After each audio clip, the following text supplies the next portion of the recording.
Today we're going to be preparing gnocchi with ham and sweet peas, and we're going to finish that with a Parmesan cream sauce.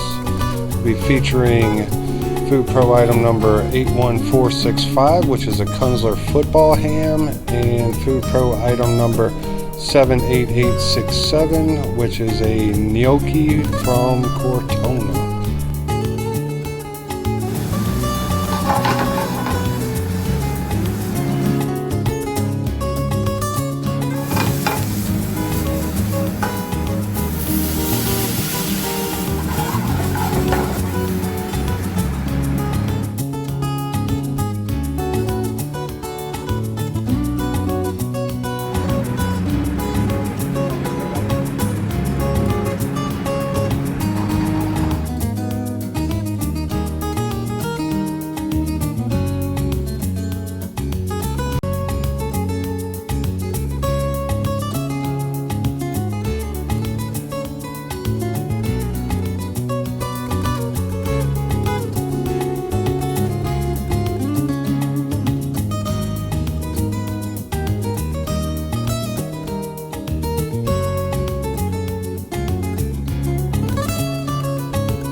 There you have it, folks. Gnocchi with ham and sweet peas, finished with a Parmesan cream sauce.